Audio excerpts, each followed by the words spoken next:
For over 10 years, the Flying Disc Store has stocked Australia's largest range of flying disc products. From disc golf discs and bags to ultimate frisbees, throw and catch discs and dog discs, the Flying Disc Store has everything you need. As part of our support of the Tee-Off, the Flying Disc Store would like to provide Tee-Off listeners with 5% off any purchase in the store. Just use the code TEEOFF5 when checking out to get your discount. Visit www.flyingdiscstore.com.au today to grab a deal. And if you have any questions, be sure to contact their friendly staff. Today's podcast is brought to you in part by Fergs Disc Sports. Check out bergsdiscsports.com for the highest quality disc golf bags and gear that have all been fully tested and approved by our disc golf community. The only thing better than Fergs bags is Fergs customer service.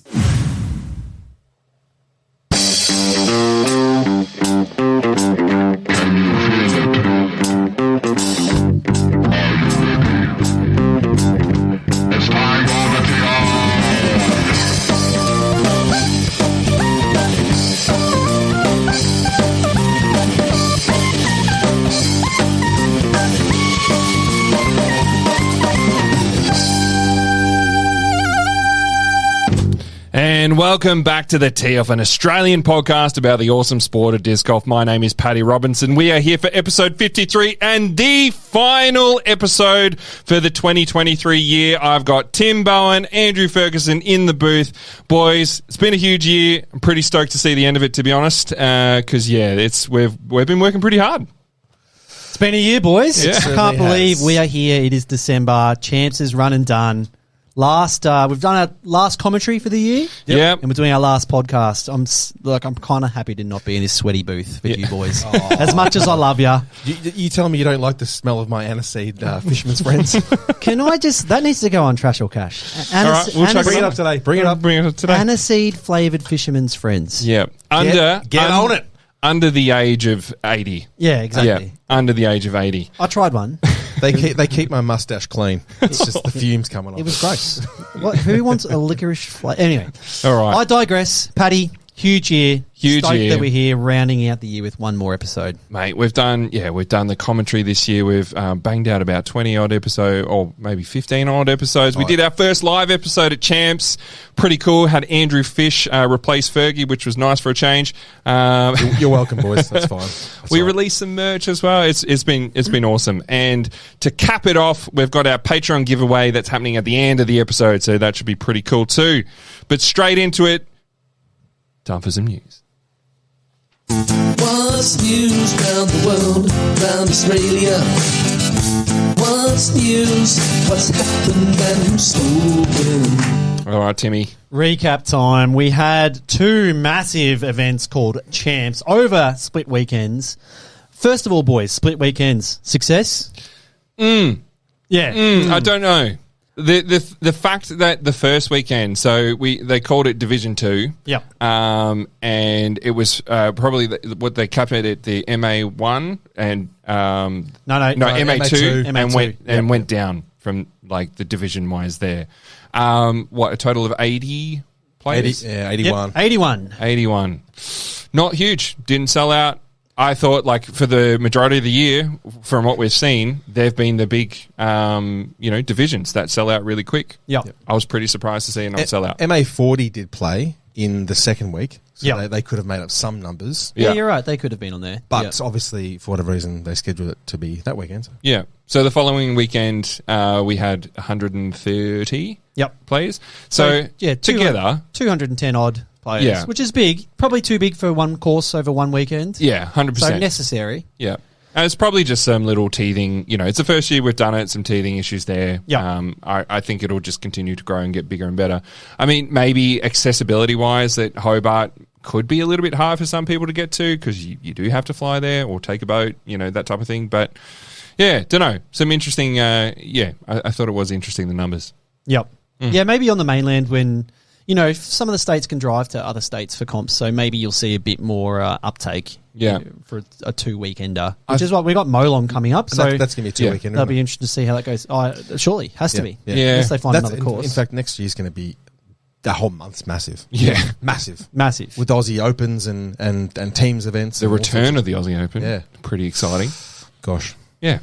Unreal. Yep. Awesome. Anyway, let's just crack in. I'm going to start by shouting out all of the winners, the national champs, if you don't mind. Yeah, go on. Hit it. FA40, Natalie Jones had a 2-stroke win over Margaret Trail. Mm-hmm. She was trailing by 2 strokes. Anyway, move on. MA50, Big Johnny Cranston had a win over Lotus Kingston, which was huge from Cranny. Rounding out a Huge. massive year. So congrats taking down the MA50 title. He was stoked, by the way. I Yep. saw him the weekend after. He's still beaming. Yeah, loved Yep. it.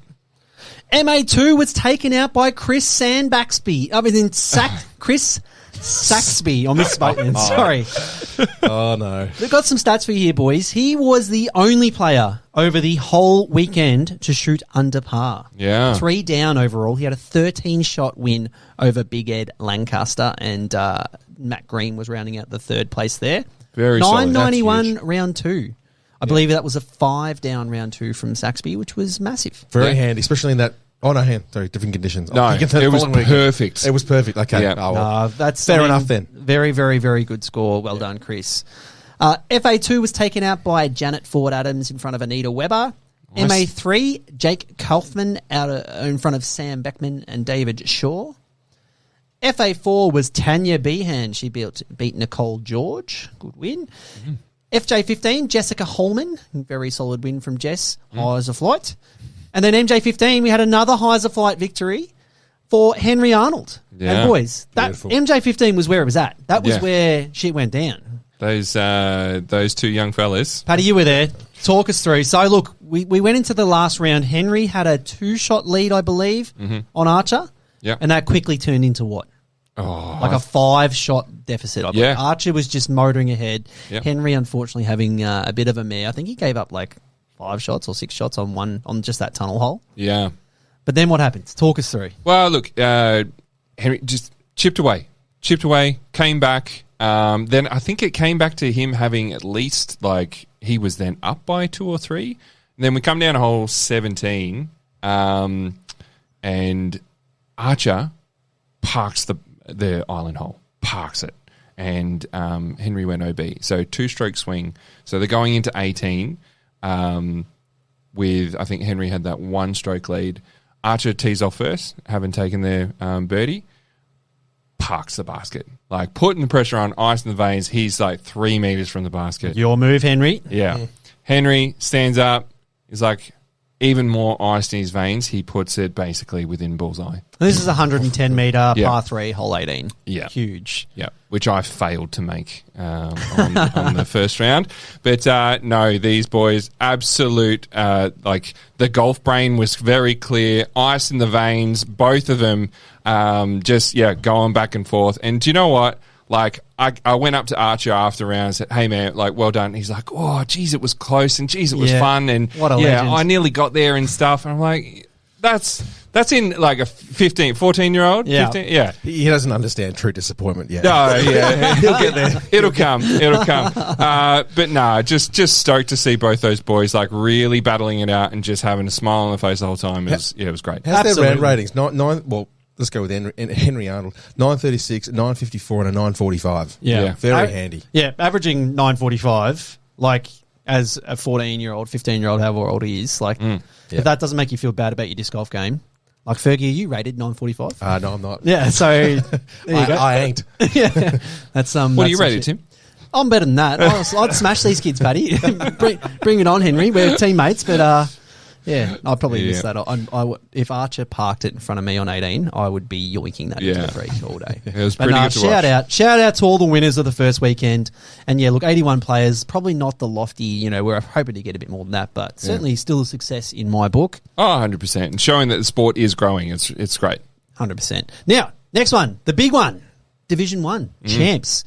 Went down the next weekend, and look, the forecast was ominous. I was a little worried. I was thinking, God, like a 5% chance of rain in Tassie is like a 99% chance of just horrible conditions at Point Meter. Like, that's what it's been in the past. Yeah. It wasn't as bad as maybe the forecast suggested, but look, there was certainly some fire on Point Meter, and it was the Bain train, Lukey Bain. He is the 2023 Australian Disc Golf MPO champion with a 29 under par. Yeah. And on FPO, we had And also a debut champion, Jennifer Lahn, out of nowhere. Yeah. She is the 2023 Australian Disc Golf FPO champion. Yeah, it was great. I watched, it was broadcast live on Parked. That was sick. I got to, cruise up in the morning, just flick that on. We, one of the mornings we drove up Mount Wellington. I just sat there, had it on playing in the background. I had Freddie at one point going over and giving Tosh a high five on the TV. It was bloody awesome. I'd never seen Jen Lahn throw. Yeah. Didn't know who she was. I knew we shouted her out in the pod because she's had a few wins. Like I was just going through the PDGA page. She had 4 wins this year in FA1. So it's just one of those names where I'm like, oh yeah, this girl's obviously up and coming in. I don't know where she's from, New South Wales. Mm-hmm. And then all of a sudden she's playing FPO, and I'm flicking on the coverage, and she's crushing drives. Yeah. Like you start the coverage, hole 1, she birdied it, I think, all 3 rounds. Yeah. Insane. That's massive. I don't even dream of a birdie on that hole. Yeah. And just the forehand, mate. She's definitely going to be a force. Timmy, tell us about the forehand. You've gone full red in the face there, Mate, Timmy. she's going to be a force. The forehand sort of won me over because, love Cassie, love Sarah, love Tosh. There's no forehands there. Yeah. They're like serviceable at best. Yeah. So to see, a truly, both-sided player come out, that's a force good. to be reckoned with. I think there's some big battles to come. It's Definitely. awesome. Absolutely. But let's jump back over. We brushed over Lukey Baines' sheer dominance in MPO. 10 strokes. 29 under, 10-stroke win. Not to mention he laid up like 4 holes on the stretch because, he had that luxury to lay he did up. all the work in round 1, round 2. Mainly round 2. 10 strokes. I mean, is he sandbagging? Can you? Oh, no, you can't do that. Oh, shit. Yeah. No, it's just That's why you come to MPO. Absolutely commanding performance from Luke Baines. So you mentioned it, Fergie. Round 1, 12 down, 10.55 rated. That was putting some, some nerves into all the other field. And then round 2, he steps up and we just did the commentary on round 2. It looked flawless. The man didn't miss a putt, barely made a mistake off the tee, even saved par after missing the island on 17.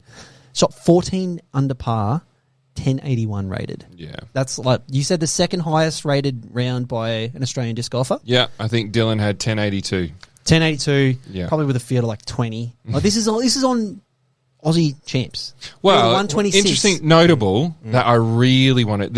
I was so excited about this because we've finally played a tournament where we've got the higher, like the ratings, like the higher sort of tier ratings, and players. I felt like they were more accurate. I actually probably felt like they played a bit higher to what. Yeah, I think in the first round I shot a 3 or a 3 down. I think that was that might have cracked 1,000. I think. Well, I'm just looking here. I've just had a really quick look on 3 or 4 down was maybe 1,000. Henry Arden shot a even par. Oh no, 6 down. Six, What was par? Yeah, sorry. What was par per round? Good question. Par was 60. 60. Okay. Yeah. I shot 5 down first round, 991 rated. So the rating, I thought the ratings were very So very 991 generous. for even par. Was the first round. Yeah. Okay, so Henry Arnold, 3rd round, the week before, par, 945. Okay. Yeah. That's about right. Yeah. Yeah. But I think par was generous, to be honest. Like I played pretty badly round 2, round 3, and came out with like, oh god, that rating wasn't 850. It felt horrible. Yeah. Very, very generous. But it's good. I think that's what I kind of wanted to see for a while now. So was a 14 down in that conditions 1080? Maybe. I mean, I don't know. It looked 1100 at the start, and then towards the end, didn't quite drive it home. But I mean, but still, was that like upwards at like 1040, 1050? Yeah, like yes, like that was it was nuts. Point Man is such a unique course. I would call it a birdie bash course. Yeah, not a hard course, but at Lots the of same trouble. time, where do you have a birdie bash course where you can get equally as easily a bogey? Yeah, like most birdie bash courses, you miss the birdie, you get a par. This one, you miss the birdie, quite often it's a bogey because you're at OB or some sort of roll, or there's rough there to be had. So bit of a unique course in that sense. But look, we haven't shouted out all the winners yet. Let's go down the list. In MP40, we actually had a playoff between Ryan Johnson and Simon Feasy. Playoff went for 2 holes. Yep. Hole 1 push. Hole 2, they played 17, the island hole, which just a disgusting playoff hole. Yeah. Like that's just. Can you imagine the nerves? It was 8 hole 18 and 17 on a loop, wasn't it? I think it was or 1, 17 and 18. Yeah, unfortunately didn't get to watch because it was playing. But yeah, Feezy missed the island. Ryan Johnson stuck the island, laid up, took the par, got the win. Yeah. So big shout out to Ryan Johnson. Yeah. Believe he's an ace. What team was he? Yeah. Okay. Yeah. No worries. Yeah. Thanks. That's it. Should have played MPO. No. Well done, Ryan Johnson. Good win. He actually came from behind in that last round. Yeah. And yeah, Aaron Curell, I want to shout out him. He was one shot back, but he played fantastically in the first 2 rounds. Had a bit of a mare in the very last round. But tight battle in MP40. 2 down for both 2 players, and Aaron Curell 1 down. Another shout out to Ryan Johnson as well, because if you cast your mind back, he did take out MA1 last year. That's it, back to back. Champs, so yeah. So he's stepped up. There's only one more step. Only one more step, and it's called MP. I'm pretty sure he's I'll see you there, Ryan. I'll see you there. Then we had MA1. We had another playoff between Hayden Fatini and Throller's very own Alan Brunsting, who I did reach out to Alan to come onto the pod. He declined. Full shade. So much salt. Decline. I don't think he's left home since the playoff. Yeah. That was taken out by Hayden Fatini. And in the scoop, we have Hayden coming onto the very pod in a minute to chat about that playoff. Well, that's what we do. We get the winner. They get the winner. On. Yep. The winner. The winner. Oh, okay. Yeah, there you go. Cool. But no, I want to shout out Al because that was awesome. No, mate, I had a look. He birdied 6 holes in a row. Mate, I was like, smashed it. flying. Listen, look at these figures. So 2-7 down. Sorry, Fergie, you want to go for it? The last round, 6 under par for Hayden was 10-16 rated, and 5 down for Alan was 10-08 rated. Huge numbers, particularly for Al because he's 9-16 rated. Yeah. Thumbers get it done. FA1, Sam Ockerby had a huge win over Julie Laneville. Yeah, very good win for Sam. Yes, Sam. Who's she sponsored by? Zero Clue. Oh, yeah. Oh, She Aces. might be the Aces flying distance for Aces. Nah, first win for Sam on that sort of level. That was unreal. She was stoked. Great stuff, Sam. Very, very clean compared to the rest of the field in FA1, so very, very well done. MA40 was huge. Alistair Don got the win. And he opened the account with a 1,000 rated 6 down. 1,000. Yeah, this bloke's 886 rated, and he shot 1,000. Yeah, that's nuts. Go away, Al Don. You're ruining everyone's ratings. But that is massive. Massive. He actually had the bit of buffer because in the last round he had a bit of a mare, shot 876 rated plus 10, but he still had the strokes, got it done. So he won in front of Josh Conroy and John Slowbomb. So great work, Al Don. Huge shout out to all of the Aussie Disc Golf Championship winners, particularly the newly crowned ones in Lukey Bain and Jennifer Lahn. That is just amazing, and hopefully signs of things to come. Yeah. Any other notables? Well, I want to just shout out Andrew Fish making the trek all the way from Baltimore, Massachusetts. I don't even know if that's correct, but I know he's from Baltimore. Yeah. Yep. It was great. He actually, last weekend, he came, he hit me up. I said, look, if you're traveling, let me know. We'll put you up. No worries. And he hit me up. He come stay with us. I got to show him Barn Valley, got to show him Inverleigh. It pissed down the entire time we were out at Inverleigh, but he had some kangaroos right there. I think he enjoyed himself, so it was pretty good. He did lose a disc. I did see that. In the Inverleigh Dam. Beautiful hole 14. So 14. I'm sure Ryan Hart has already gone for a dive to find that. Get on in there. He said it's up for grabs if anyone gets in there, so get stuck in. Yeah. Andrew Fish. Cool dude. And Dave Perry, they tied for second, which was massive. Really, really good showing from Dave Perry to tie with someone of Fish's quality. And awesome stuff. Andrew Fish coming over. Loved it. I just wanted to shout him out as well. Dylan Feldman ended up coming forth. That kid has struggled with injuries, horrific injuries, and he's basically been out for the whole year. I think I've played more rounds than he has. Yeah. That's saying something. And mate, he was 4 down through 3 to start the comp. Yeah. And I was like, holy shit. Dylan, he's back. Yeah. He's back, man. And look, I got to play 2 rounds with him. We had a lot of chatting, a lot of really, pepping up. And he played awesome and took 4th. Huge showing. Massive stuff. Yeah. Now, anything else to say about champs before we push on? Oh, I think that about wraps it up. Big weekends. Yeah. Just pure FOMO for me, really. It was the one event that I was lined up to play this year, and unfortunately did my knee, so I couldn't go. But I'm really looking forward to getting the body right and hopefully playing a few more tournaments next year. Put it in your calendar. Molong next year. Going to be sick. Cannot wait. Actually, speaking of some tours, we did have the release of the Vic Tour. So that is out there now.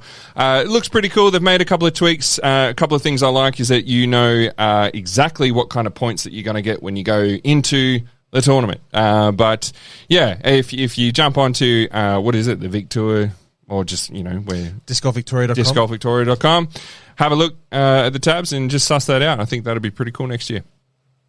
Any danger of shouting out the winner of this year's tour, Paddy, or no? You're just gonna glide by. Well, has that been announced? It hasn't bloody been announced. Matt, did I win? Matt Hill, did I win? Please let me know. Anyway, it all came down to the next comp, which I'm about to talk about, called the Rudolph Riot. No idea who won. The FPO, Claire Hussey got the win. MA1, Marcus Falotta. FA1, Emma Winkworth. MA40, Lukey Pope. Big win for Luke. MA50, Johnny Cranston. MA2, Benny Hicks. FA2, Kim Michelle. MA3, Jasper Berg Axelson. There's a name. And MA4, Matt Daniels. FA4, Christine Go. MJ15, Don Carter. And I've shouted out absolutely everyone. Yeah, fantastic comp. Everyone had fun. Pretty sure there was one division you missed there. No, you're right. I got an ace. Yeah. Yeah, it was hole 2. About a 75-metre little flick. You straight in. hated it. Hated it. I was like, that's skinny.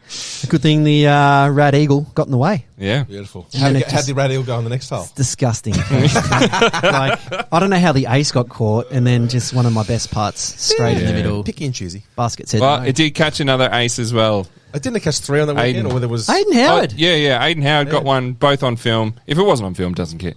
Doesn't count. No. Was it Troy? Troy Farramon's Yeah. Troy little got one pokey, shitty little hole that I happened to double bogey. Yeah. But, yeah, great stuff. No, thanks, Tim. No, yeah, I've got to shout you out, Paddy. There's one other division, MPO. You're back, mate. You had a nice fat win over my good self in second place. 13 down versus 8 down. And no one else was even close. It was just us two all day. Yeah, it was. It was you good played fun. good, mate. Oh yeah, no, it's just so much fun to play at Eastern Park. Yeah, seriously. There needs to be like a big comp at this course. This course is sick. It could host. There was these High Aussie level. champs in 2000 or whatever it was, and there was 14 people there. So. Yeah. Like if you want to play a good course, this course plus it's got bats. Like you play with bats. Yeah. Awesome. Actually, did you like the there was a car that went past that backfired and all the bats went nuts and like filled the whole course. I think that car did it on purpose. Yeah, probably. Anyway, All right. a couple more comps. This recap's going for a million years. Molong Birdie Blitz down in Molong on the easiest layout. That was taken out by Clayton Beck in a playoff versus Jade. And I do have a little bit of a scoop. We obviously weren't there. Both boys are having some troubles putting. Got down to the playoff. To get into the playoff, Jade hit like a 15, 16-metre C2 putt. Yeah, he did. Which was sick. Yeah. Clayton was shaking in his boots at this point. This recap's from Clayton, by the way. Yeah, right. And went to the playoff. First hole, they both shanked, got a par. Next hole, they both put it to 6 metres. Clayton stood up first, clutched up, smacked that putt. And then Jade almost airballed, apparently. Yeah, right. Clayton was like, he looked shaky. I had the nerves all down Jade's back. And, he missed it. So Clayton got the win. Yeah, solid. Beautiful. Huge win there. Another Aces team member there. Yeah. Getting a win. Go on you, mate. Very nice. Jen Lan continuing her good form in FPO with a 6-stroke win. MA1, Camille Abratansky. Huge performance. 16 down, 10-shot win. 997 rated round 2 from old Camille. Very nicely done. Very handy. This is a man who took like a 17 at Eruption. Yeah. So to shoot 16 under par, turning things around. MA40, Scott Philpott. FA40, Sharon Costa. MA50, Monir Fahadi. MA2, Neil Vogel. FA2, Margaret Trail. MA3, Byron Heath. MA4, Peter Bly. FA4, Diana Philpott. MJ15, Archer Bateup. And FJ15, Lydia Philpott with a 1-shot win. Great Goodness. stuff for all involved. That's a lot of divisions. A lot Love of divisions. Sounds like a bit of fun, though. Now we have one more tournament. It was the Summer Creek Revival at the Melton Creaky Blinders. Yeah. MPO was taken out Great by name. Josh Smith in front of Oscar Felberg and Penn Liu. Smitty. Yeah. You're coming MA1 back. was taken out by Brett Zeeble. MA2, Matt Daniels. MA3, get this name, T. Bowen. No. I've dropped down to MA3. No, that's my dad. No, your dad. Terry Bowen. Shout out Big to Tez. Tez gets Had the a win. nice 6-stroke win, Dad. Beautiful. He actually he sent in. He really enjoyed his shotgun start. Mixed groups at the Creepy Blinders, great name. And the mixed groups is great because he got to meet and play with people and obviously slaughtered the course. So there you go. Good on him. Good feedback, Tez. Great stuff. This course must be the easiest course in the world because the ratings, my lord. I want to shout out Pen Lu, 880 rated, shot 11 down, 982 opening round. Huge. 100 points Yep. up. Yep. And 11 down. Yeah.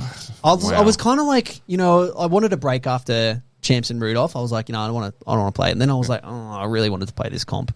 And then I looked at the ratings and I'm like, I would have had to have shot 11 down to get 960. 10 down to get 960 in the second round. And I was like, nah, that's gross. Glad I missed that one.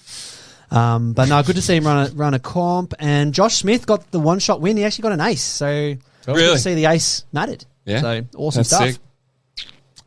Very nicely done. And that's me recap done. Solid. Last recap for the year. Good job, mate. Absolutely. Thank you. Yeah, Stellar job all year. Solid effort every time. Unreal. No, I appreciate that. All right, next I think we're going to have a chat to Hayden. Yeah, let's get Hayden for Tenny on. All right, let's do it. We just called to have a chin wag. We just called to have a chat with friends. We just called to talk some disco and to catch up on the latest disco trends. All right, and on the phone we've got Hayden Fatani. Welcome to the pod, mate. We already gave you a bit of a shout out on the recap, but we want to hear about the epic playoff in MA1 there at the Aussie Champs. Tell us all about it. Well, it was epic for the one hole that it lasted, but it was a lot of fun. I had just tied up on the last hole, and went into the playoff pretty confident that I could snag it out. It was great. It looks like you guys were playing some pretty hot golf in that final round there. Can you take us through the last few holes leading up to that to the playoff? Yeah, absolutely. I think I had about 7 holes to go, and I was four down, and I just said to myself, just get one, and then I got one, and a couple holes later, I got another one and snagged another one, and then on hole 16, I had a pretty tough decision. I was about 8 meters away with a downhill putt, and I chose to lay up and let Alan have another stroke going into the last 2 holes, and I was pretty confident I would make the island, and I was very confident I'd make the green on 18, and I had just watched him, flip his most stable disc that he said he had, and flipped it into a headwind, so I was pretty confident that Classic thrower. Yeah. Classic thrower. Classic thrower. Probably a whippet. Yeah. P waka waka. A Firebird or a Destroyer, but didn't behave like one. And was he just like sledging all around? Like Al's just a horrendous bloke to play with if you ever played disc golf with him. Just sledging, taking things too seriously, telling you how to play. Watching your feet. Yeah. Look, I'll give it to him. Like, I like to talk some crap. So we were having a lot of fun. Yeah, awesome. No, that's good to hear because I did reach out to him to get him on for this because I want to give Throwers as much airtime as I possibly can. But rumor has it he hasn't touched a disc and he hasn't left his room since he lost the playoff, mate. It's been he's been real sad times in the Brunston household. So he's back from Tasmania though. He's back from Tas. Okay, right. But consider giving up the sport. I think he saw your post with you just chugging champagne in the bathtub, if you don't mind. Yeah. And he's basically put that photo on a dartboard since Champs. Do you reckon we can coin the nickname Origami for Alan? Because he folds under pressure. Is that all right? No, very. It sounds like a lot of fun. I was watching Alan and yourself both pop off in that final round. 10-16, if you don't mind. It made me feel really good coming in at par for that final round. So real. Massive shout out to you boys. It sounds like you're really pushing each other, and that's what we want. That's what we want from our card. Now, you're a newly crowned Aussie champ in MA1, Hayden. Got any big things on the calendar on the horizon for 2024? I'm heading to New Zealand for the New Zealand Open next year in February. Attaboy. Yeah. What division are you playing, I'll see mate? you there, mate. Making the step up. Yeah, that's what we want to hear. What's Alan doing next year? Making the big step up to MA2, I think. Yeah. We'll see if you can get that. Oh, good. Mate, That's sick, man. I'll see you in New Zealand, and good to see you stepping up. Certainly, the disc golf game dictates that you well and truly belong in MPO, so that's awesome, dude. yeah. I just want to actually circle back because I didn't actually hear about the playoff hole. Oh, yeah. All I right. actually want to hear about this. That's fair cool. Yep, go on. Hold Hey, on. run us through it. Yeah, hole one, it's about 200 odd meters. You got to throw into a tight tunnel, about 100 meters off the tee. He went first. I don't know if he was laying up or putting the pressure on me, but when I watched him throw, I was pretty confident I could outdrive him, and I threw the best drive, I think, of my life. And I was, just in the tunnel, and I just had a chip shot. I saw on his approach that he put it, about circle's edge long, and I managed to put it about 5 meters away. So then I was pretty confident when he missed his circle edge putt. All I had to do was bang a 5 meter shot, and it was mine. So Right. dude. Awesome job, mate. How was that 5 meter putt feeling, mate? Was there, was that heart racing a little, or was like, nah? it was. Yeah. It was. I do a lot of backyard putting, and I just tried to just pretend it was just a backyard putt, like it was nothing big. But I was counting in my head because I didn't want to take too long, but I also didn't want to take, I didn't want to flub it and just throw it at the ground. So, it was. Yeah, a lot of emotions going through. That's awesome, man. Well, congrats again. Paddy and I certainly look forward to duking it out with you in the coming tournaments. I'll see you in New Zealand. Fergie will look forward to watching the scores roll in, as always. I'll be keen eye from MP40, mate. And we appreciate you coming on the pod, mate. Thank you. Yeah, thank you very much. Looking for help with course design and installations, a new disc or other accessories for your game? Well, OzDiscs has a huge range of all disc golf equipment in stock. 5% of each sale goes back to support your local club through their rewards program. Also, did we mention they have next day shipping? Well, jump online and check out OzDiscs now at www.ozdiscs.com.au. Alrighty, Origami. Let's hope that catches on. You're going to get stung on throwers. No. Mate. You're going to get stung. Al, awesome effort, mate. Yeah, we love Absolutely. you, Al. Played awesome. And T second in He's been MA1. building. It's huge, man. He's Huge. been building. Yeah. Unreal.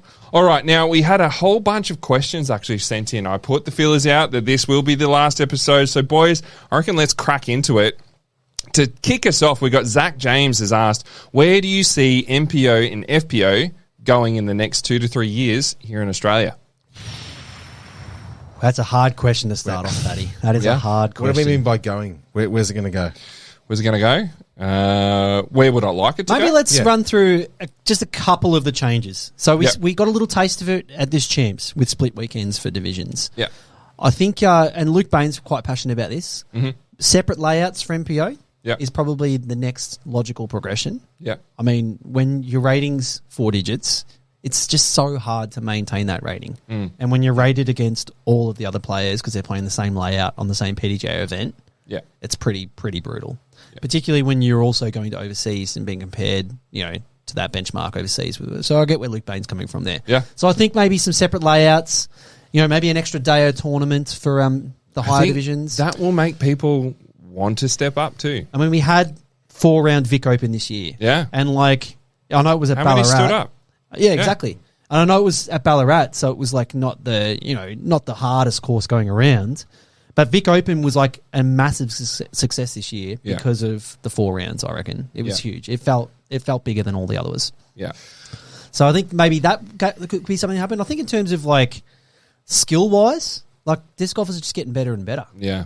Like Bainey's the clear outright best player in the country right now, but we'll start to see contenders step up. Yeah. I think the two things that we mentioned there, the standout for me is like the need for clubs and volunteers to be running these events, because you're not going to have 2 T-pads without more work. You're not going to have split weekends without more work. Exactly. Yeah. So it's a huge part of it, and I don't know where that comes from, because we're such a small field of like group of players anyway. Yeah. A community. So yeah, don't know. It's gonna.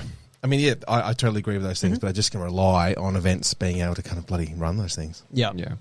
I just can't wait to see who steps up, because I mean, FPO Jen Lan came out of nowhere. There's more Jen Lans out there. Like there will be more contenders. Sarah Lee, like 2 years ago, stepped out of nowhere. I mean, when at Vic Open at Ballarat, I popped over and saw, because they had the Ultimate Championships there as well. Mate, there's a lot of girls playing there. Yeah. A lot. Yeah. Like, all right, we'll come, do you want to make a little bit of cash? Do you want to actually, play a real sport and come try disc golf? Next time they're playing, just streak onto the field, just with like disc golf written on your chest. Yeah, I don't know. No, might no go good. the other way. Yeah, maybe you should. Yeah, I don't know. But yeah, I mean, to answer my view on Zach, I think it was pretty interesting to see that Div 1 was 130 players with, capping the Division 1, the top sort of players and divisions. I would like to see a tour formed. I would like to see the tour, those larger, bigger events. Yes, people want to go and they want to play those, but I would like to see it, MPO, FPO, MP40, and then maybe just your top amateur divisions. And keep it at that and start to progress forward, because we're already seeing some things are happening in the Southern Hemisphere, and I think we're going to talk a little bit about what's going on in New Zealand coming up. But I think we need to be trying to align with them. We've seen even Koh Samui, like in Thailand, things are moving there. I feel like we're kind of behind them, and they are way smaller countries than what we are. Agreed. The someone sent in a question about the tour, the New Zealand tour, so we'll chat about that in a minute. But big things happening over there, and that's going to be certainly piquing some people's interest here, and hopefully maybe we can consider doing something similar. Yeah.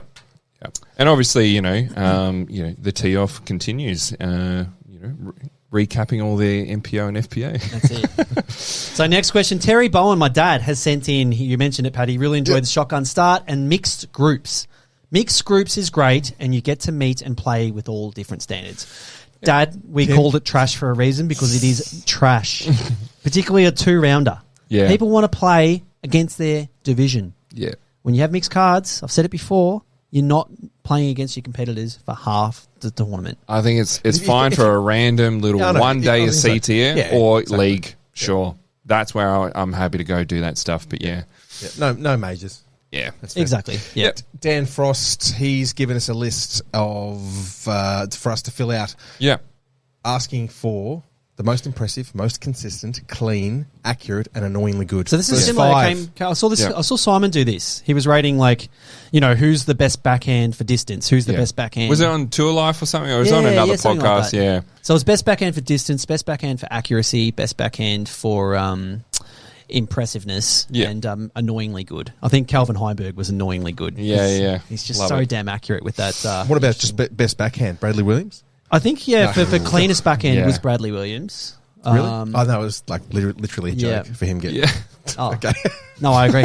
Anyway, Dan sent it... we want to know the Aussie stuff. So, boys, we had a little bit of a chat about this. Who was most impressive in terms of their disc golf game in Australia this year? Well, we thought Blake and Alex, the two Perth boys, the young fellas, have really stepped up, and they've really shown us that they've got the distance, but they've also backed it up with some pretty solid putting and some consistency, and they've been performing pretty highly, very quickly. Yep, I think they get most impressive because when you see them do a distance comp or you see them crush like a max distance backhand, like they're the players where you just go, oh, wow, look at that. Like, and you don't get that from everybody. That's the real deal. And especially Alex as well, taking out the distance comp, world distance comp, and third in putting. That happened this year. Impressive. Yeah.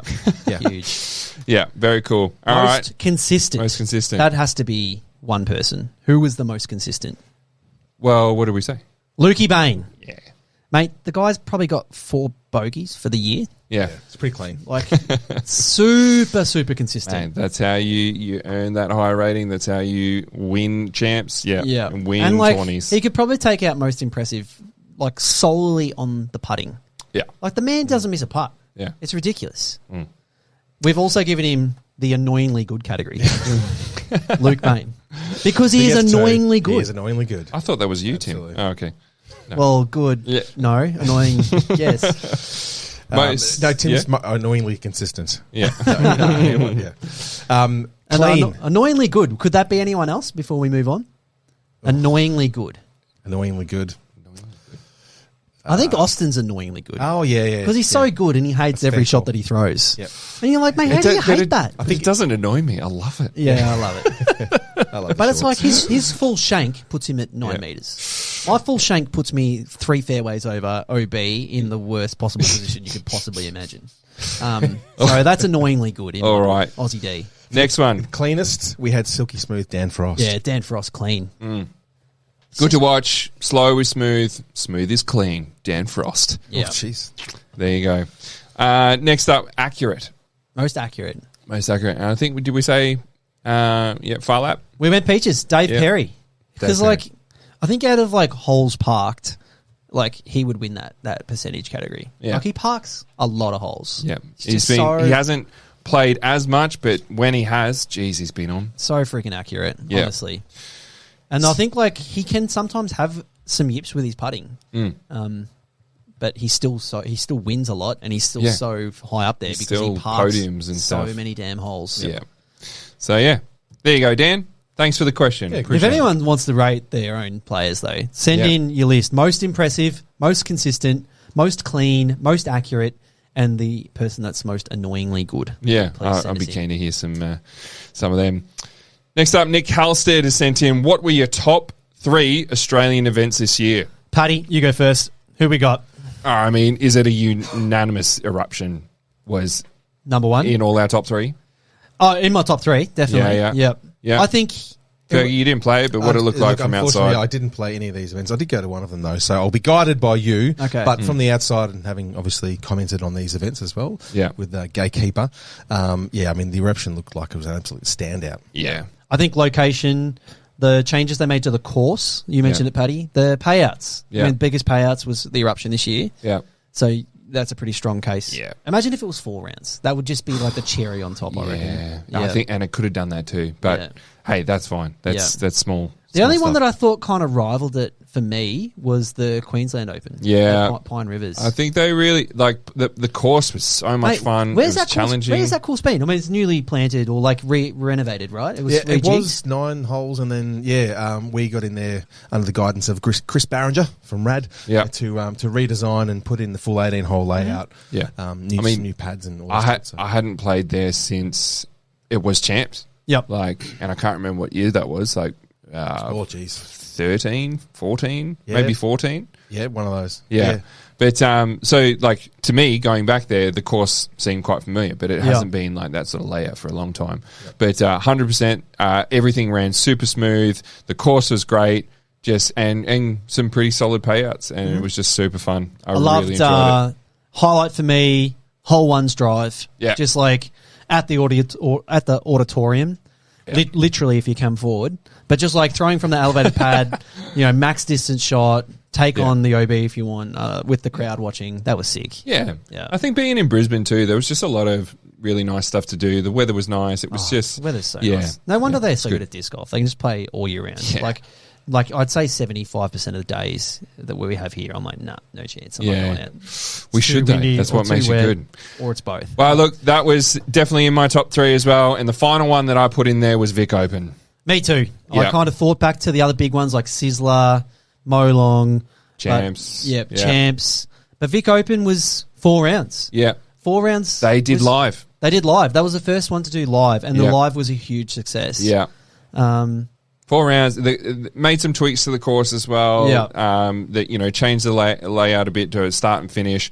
It just had a lot of that big sort of tournament feel vibes. It had definitely felt big. Yeah, the ultimate champs were there at the same time. I think there was a lot of pre-planning into there. And shout out to Matt Hill and like the Ballarat crew. Like, yeah, that was really bloody fun. And actually, the weather was good. The weather was amazing. Ballarat weather could have been that could have been my worst comp of the year. Yeah. Rated if it was bad weather. If It's it was always typical Ballarat weather. Yeah. Especially in April, it's always a bit dodgy. So, Yeah. So that was sick. That was sick. So that's it. I think we're pretty unanimous. Top 3: Eruption, the Queensland Open and the Vic Open. Oh, the final thing with Eruption was the player cards, but yeah. Oh, Sick. player cards were Yeah. sick. Very unexpected too. Yeah, like super just cool. did that on the sly. Well done, SA. Cool. Next question from Circle 5, our friends down in Tasmania. Which disc golf rule would you like to remove? And if you could add a new rule, what would it be? I mean, the thing that springs to mind immediately is what they've done to the Mando rule. Just the whole, like, if you've broken the plane or if you've crossed and then you've come back on it. Yeah. It's kind of just super confusing. Just makes it a big deal, and you got to go back and look through it, and it's just annoying. Like, all right, Yeah. if you go past that, like, all right, you made the Mando. Just keep going, play. Yeah, exactly. Yeah. I'm not a huge fan of Mandos in general, to be honest.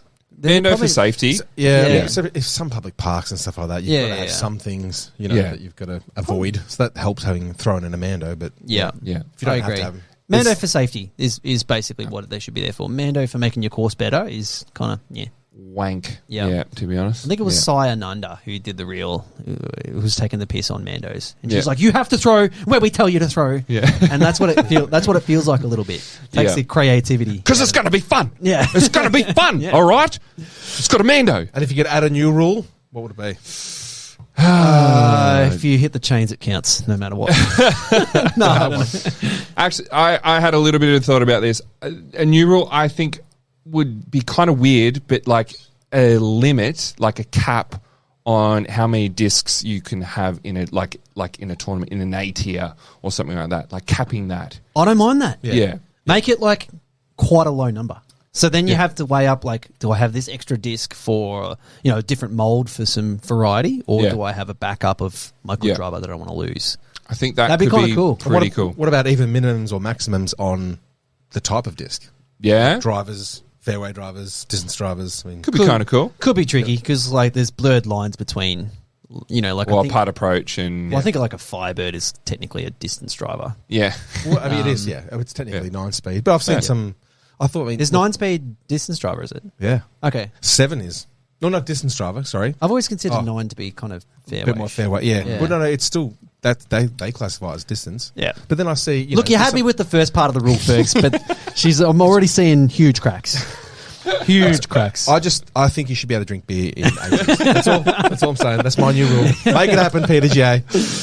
Yeah. I mean, yeah. If it's not performance enhancing, I don't mind. Yeah, you can get drunk if that's going to. Yeah. You want to take you around? It enhances my Oh, performance. you got me thinking about the maximum amount of discs though. Imagine if you could only have 12 discs.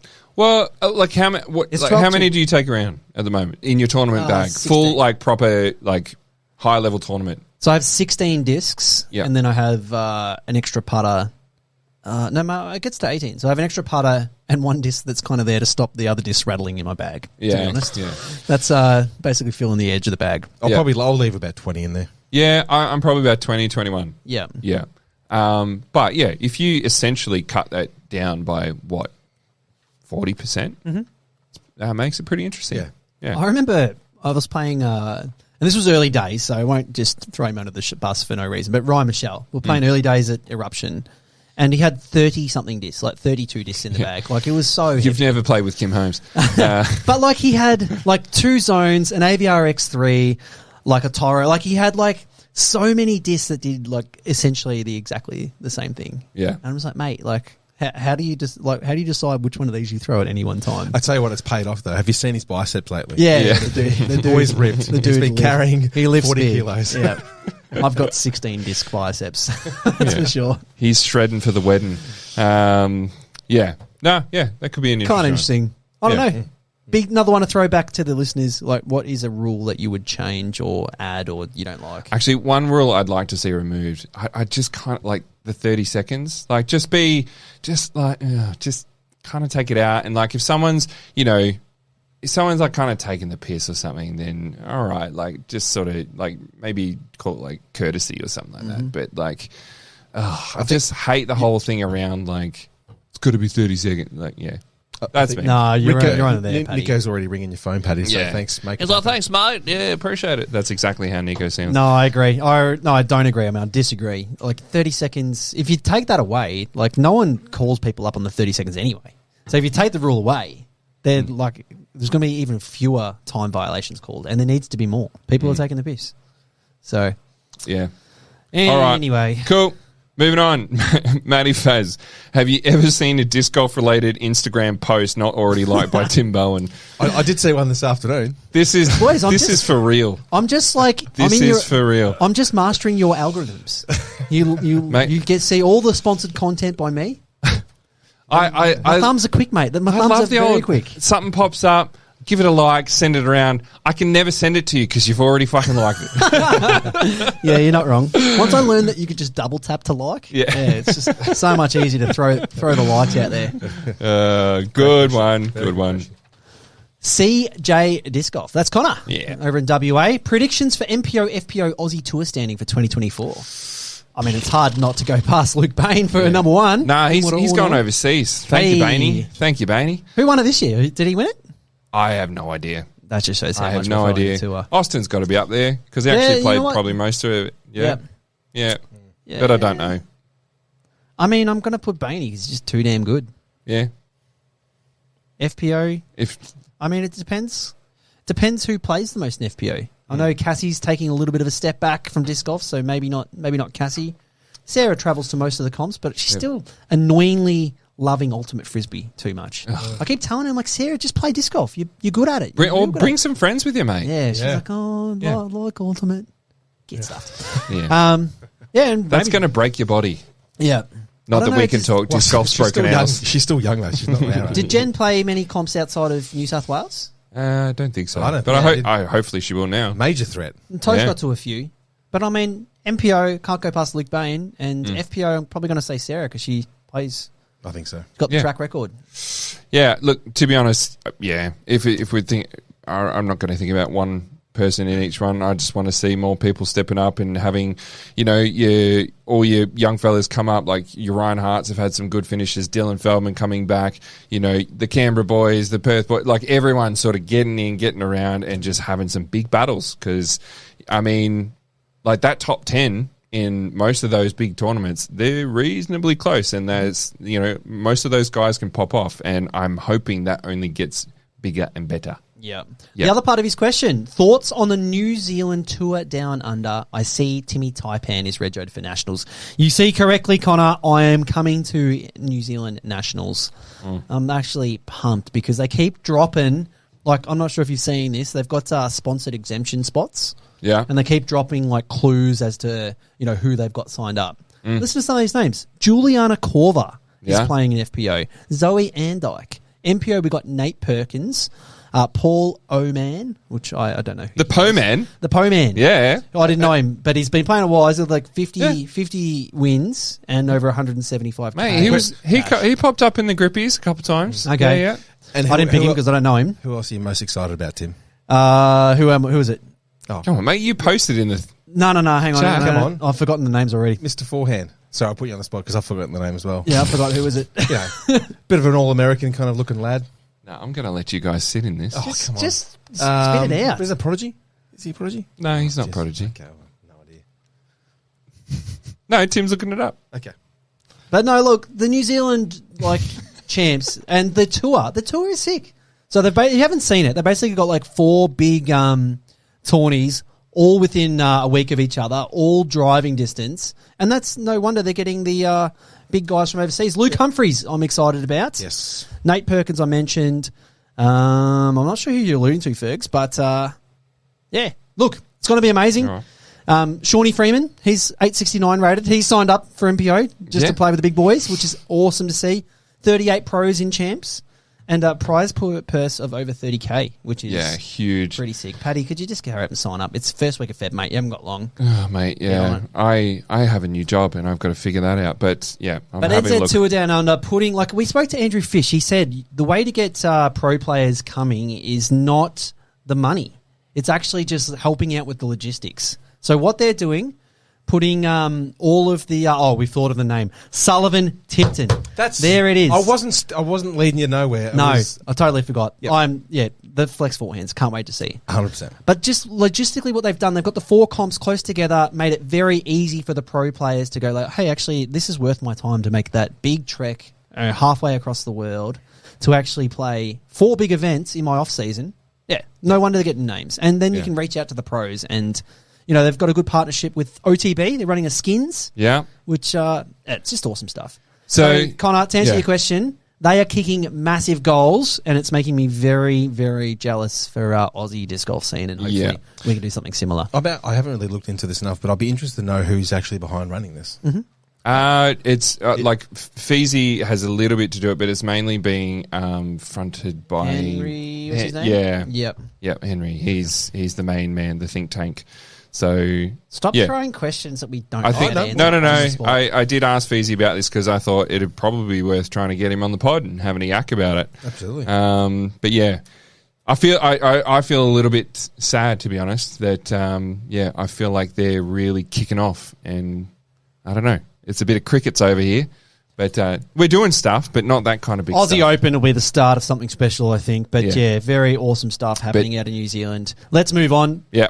Trash or cash, Paddy? You've got a couple of trash or cashes. Now, we had some sent in, so hang on, let me get the old sound effects up. Is this one sent in by Chris Saxby, or is Chris Saxby sent in as the trash or cash subject? No, he sent this one in. Is cash. The dude is cash. He is cash. And he's saying players jumping divisions to play against better players in the hope of improving faster. Is it trash or cash? I mean, it's cash all day. It's cash. Well, of course it's cash, yeah. I mean, as long as the comp's not, that's sold out and they're taking up a spot of probably a legitimate competitor, then it's absolutely cash. Yeah. Yep. It's that's how you get better. That's how we... Absolutely. Yeah. So, no one is complaining about someone stepping up too early. No one. Yeah. It's putting more money into the purse, for one, and, it's potentially someone easy to beat. So no one's complaining. Yeah. No one's complaining. I certainly am not complaining. But no, you will see your skills get better very quickly, and it's you can't get that tournament experience, like the stress of that MPO leader card and the pressure. Yeah. Anywhere else, you have to go there. You have to play against those people. So cash. 100%. Yep. Fergie, Clayton Becker sent one in. Island holes, especially when hole 16, 17 or 18. Thoughts? I like that he said or, not and. That might be a rule, actually. Yeah. Well, we go back to the rules. Aussie champs, that was 17 and 18. Island holes. So I'm going to say island hole. The island, the minimum size of the island has to be a certain distance. Or if it's going to be a C1 island, you have the placards as the line of OB. So if you get a dodgy roll or whatever, you're not penalised. I just don't find pokey little island holes fun. Yeah.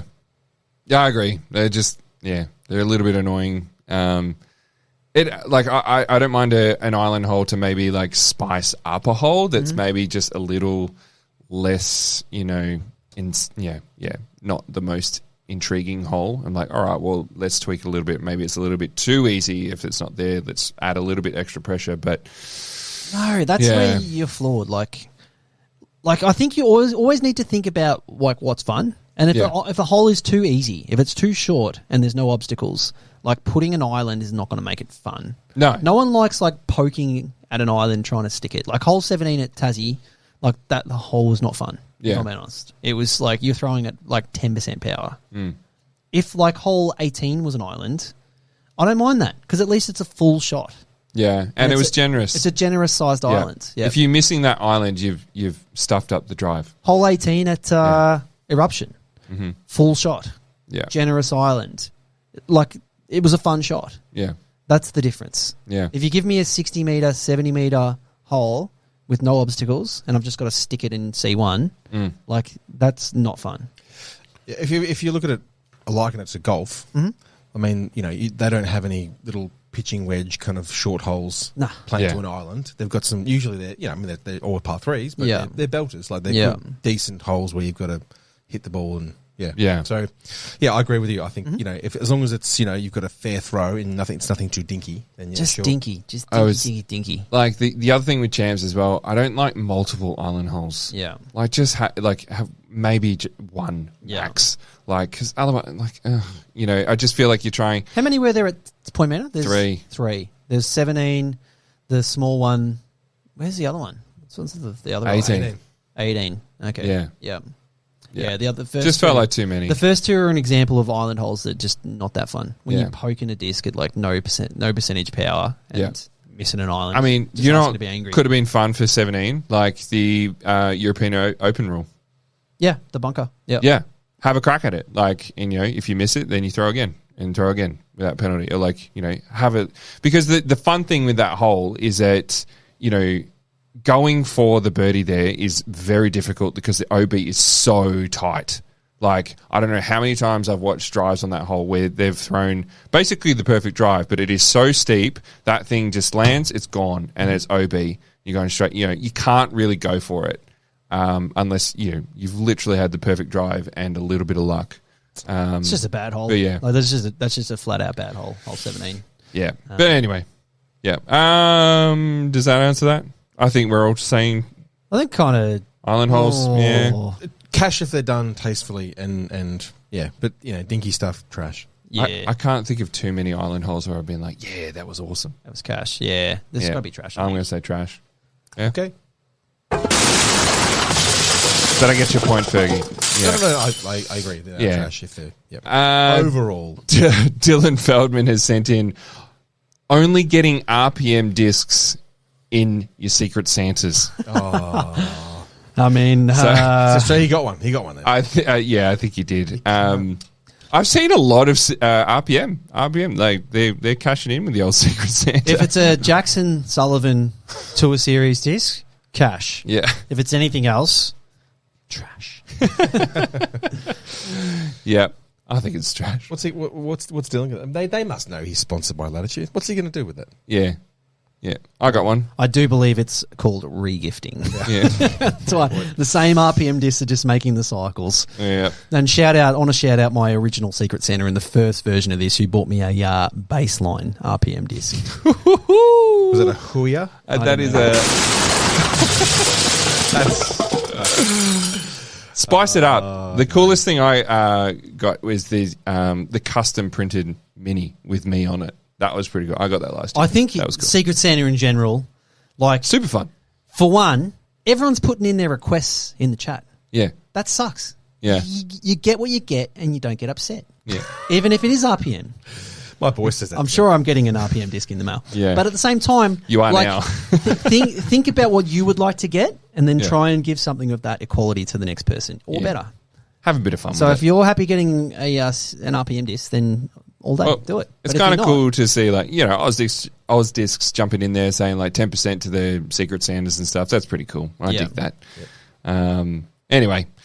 All right. Now, thanks to all those guys who sent in the questions, sent in the trash or caches. We dig it. Appreciate that. And shout out to anyone over the course of the year that has actually sent in questions and trash or caches. We really appreciate it. It's heaps of fun. Finishing up, I want to say a huge thank you to Fergs Bags, Oz Discs, and the Flying Disc Store. They've shown us support the whole year, and it's been awesome. It's the first time that we've actually come out and offered, tried to get a little bit of support for the show, and they were quick to jump on it. Yeah, massive thank Unreal. you, because, you know, it's actually quite a bit of work, to be honest. We've all got young families, and just that little bit of support goes a long way to getting us continue to go on to bigger and better things next year. To cover, in covering some of these costs and stuff as well. So pretty cool. But finally, big shout out to the patrons, you absolute legends, jumping on and just donating a little bit of cash to help support us. Now, where I'm sure they're all pretty keen, but we do have the big giveaway, and we're going to do, I've got a wheel of names sort of sitting up on the computer. You get that ready. I'll run through. All We've got right. a Latitude 64 core bag, an Innova first run Rolo, a Innova Sexy Bird, Latitude 64 KT Grace, 2-time world champion if you don't mind, tee off pin, a tacky sack, and Vic Open player cards, the vintage ones. There's one of Paddy, there's one of Fergs, and there's one of 12-year-old Dylan Feldman. So Paddy, let's give All away right, some stuff. I'm going to move the camera over so I can... Who have we got? Should we read out? Can we quickly do Patreons? Of course we can. Okay, read out the names. All right. And in the meantime, hey, Flying Disc Store, we'll throw in a 2023 Sexy Bird as well. Awesome. Ooh, okay. Good stuff. Just on Very top. nice. So there you go. Oh, there you go. Blue rims. We've got a few of them left over. So All right, so who we've got in there? We've got Sean Dobbs, Reese Circuit, Dan Frost, Simon Tanner, Dickie Bird. Because that is what's on there. I've only got a Gmail account. I hope Dickie Bird wins. Yeah, so do I. Joe Duran, David Kinnison, sorry, David. Lewis James, Louisa DeCampo, and Dylan Feldman. You're all a bunch of legends. Thanks very much, guys, for the support. All right, here we go. She's spinning. Slowing down. The winner is Sean Dobbs. Woo, woo, woo! Good win, sir. The bloke who needs the least amount of stock. Yeah. There you go, Disc Golf mate. Warehouse's very own Sean Dobbs. On your page. Actually, I got to hang out with Sean. I think he might want to support the pod too. So, yeah, fitting. Very fitting. Sorry, Sean. There's no more room, mate. Yeah. All right. So, guys, thank you for listening to the final episode of the Tee-Off for 2023. Actually, just one last thing. I saw a few people actually sending us in their Spotify recaps for the year, and the Tee-Off was quite a few people's top listen podcasts. No. Loved it. We were falling second to Throwers on some people's lists, which is just like... That's filth. You need to have a good hard look in the mirror if that was you. Kyle Herbertson, please. Hey, mate, he needs to hear all about Melbourne. That's it. Yeah. But no, really appreciate that. Tim, Fergie, you boys have been amazing, dedicated your time to talk shit about disc golf. I love it. It's been a huge year. Thank you. Thanks, Paddy. Thanks, Fergie. And we out. All right. Until 2024, we hope you get out and play some disc golf with your mates. So that's the end of the episode. Thanks for listening. I don't know why you're still here. We have to go see our families. Seriously, just go play disc golf.